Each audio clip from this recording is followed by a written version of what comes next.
konsep manusia dalam filsafat pendidikan Islam. Assalamualaikum warahmatullahi wabarakatuh. Anak-anak sekalian, pada kesempatan kali ini kita akan mempelajari salah satu topik penting dalam filsafat pendidikan Islam, yaitu konsep manusia. Mengapa konsep manusia penting untuk dipelajari? Karena sebelum mendidik, kita harus tahu siapa yang kita didik.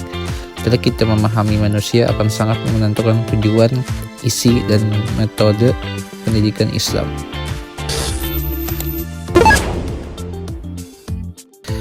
Nah, anak-anak, dalam Islam manusia bukan hanya makhluk hidup biasa. Islam memandang manusia sebagai makhluk yang istimewa dengan beberapa peran utamanya. Yang pertama yaitu manusia sebagai hamba Allah. Manusia adalah hamba Allah yang tujuan utama diciptakannya adalah beribadah kepada Allah. Artinya seluruh aktivitas manusia termasuk belajar dan mengajar seharusnya bernilai ibadah. Maka pendidikan Islam tidak hanya mengajar ilmu tetapi juga membentuk ketaatan dan keimanan. Yang kedua adalah manusia sebagai makhluk mulia. Manusia adalah makhluk yang paling mulia. Allah menciptakan manusia dalam bentuk yang paling sempurna dan memberikan akal, hati, serta kebebasan memilih. Namun, meskipun mulia, manusia tetap memiliki kelemahan. Karena itu, pendidikan Islam hadir untuk mengarahkan potensi manusia agar tetap berada di jalan yang benar. Yang ketiga yaitu manusia sebagai khalifah di bumi. Manusia adalah khalifah di muka bumi ini. Sebagai khalifah, manusia memiliki tanggung jawab yang dimana untuk mengelola alam, menjaga keseimbangan lingkungan, menegakkan nilai keadilan dan kebaikan di alam semesta ini.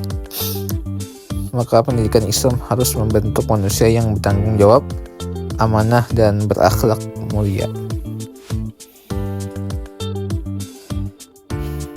Sekarang anak-anak, kita masuk ke perspektif filsafat Islam. Filsafat Islam memandang manusia sebagai makhluk yang terdiri dari dua unsur utama, yaitu jasmani atau fisik, ruhani atau jiwa atau spiritual. Dalam Al-Quran, manusia disebut dengan tiga istilah penting, yaitu al-insan, al-bashar, al-nas. Al-insan yang artinya menunjukkan manusia sebagai makhluk yang berakal dan sadar.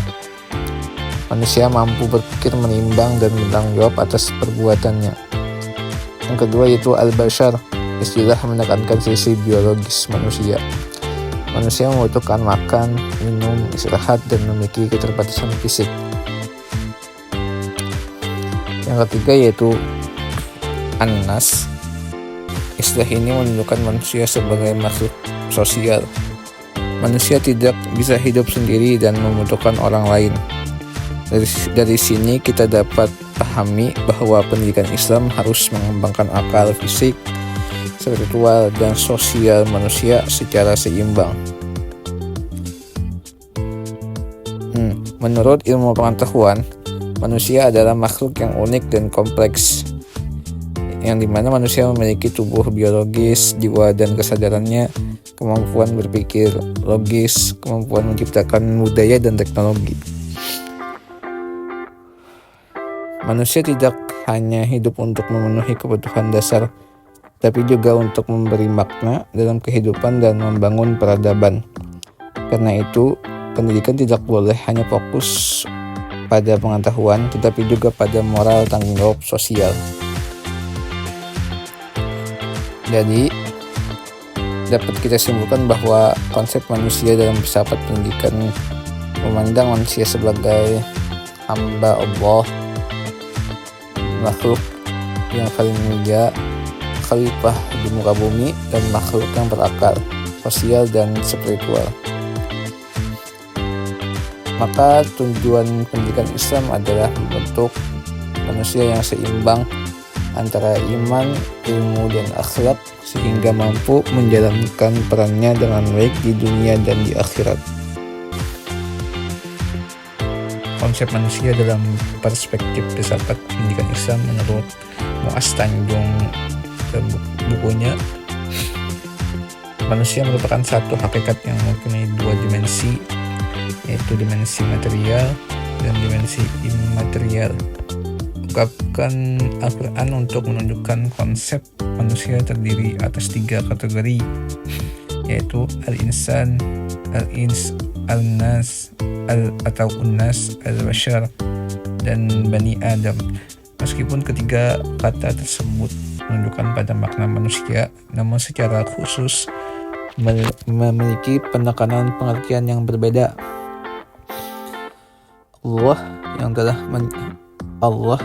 menciptakan segala sesuatu dengan sebaik-baiknya dan memulai menciptakan manusia dari segumpal tanah, dan dia ciptakan keturunannya dari jenis saripati berupa air yang hina, lalu dia sempurnakan penciptaannya.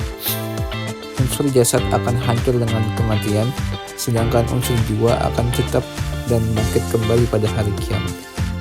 Dia tersusun dari perpaduan dua unsur, senggam tanah bumi dan ruh Allah.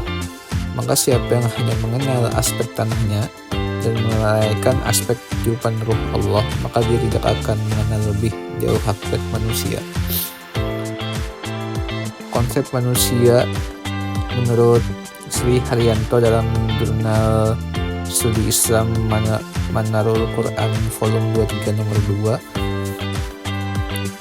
2 bulan Desember tahun 2023 yang berjudul Telaah atas Konsep Manusia dalam Teori Filsafat, Psikologi, dan Islam.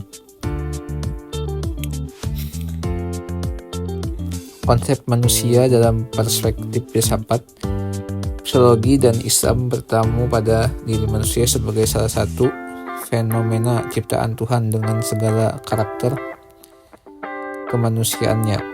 Pandangan mengenai kualitas insani seperti aktualisasi diri, cinta kasih, tanggung jawab, dan kebebasan juga terdapat kesamaan pandangan Islam, filsafat, dan psikologis. Demikian pula dengan daya-daya rohani manusia. Hal yang berbeda adalah pandangan mengenai baik buruknya manusia. Islam memandang fitrah kemanusiaan adalah suci dan bersih, sedangkan psikoanalisis memandang manusia jahat, netral, behavioristik, baik, humanistik, dan potensial transpersonal. Beranjak dari keyakinan bahwa ilmu dan agama merupakan karunia Allah Subhanahu wa Ta'ala, dan juga menempatkan filsafat dan psikologi sebagai upaya ilmiah manusia untuk memahami sunnatullah yang bekerja dalam diri manusia, maka Islam syarat dengan asas maha benar, dan sebaliknya psikologi dan filsafat banyak yang mendukung kebenaran Islam. Islam menawarkan asas-asas, landasan, dan arahan bagi psikologi dan filsafat. Sebaliknya, psikologi dan filsafat menyediakan perangkat metodologi. Dengan demikian, perjumpaan antara Islam dengan psikologi dan filsafat dalam memandang manusia terdapat kesamaan, similaritas pada gambaran karakterologis, kesejalanan, paralelisasi dalam asas-asas dan kualitas-kualitas insansi, kelengkapan komplementasi dalam determinan kepribadian, serta berbeda dengan orientasi filosofis.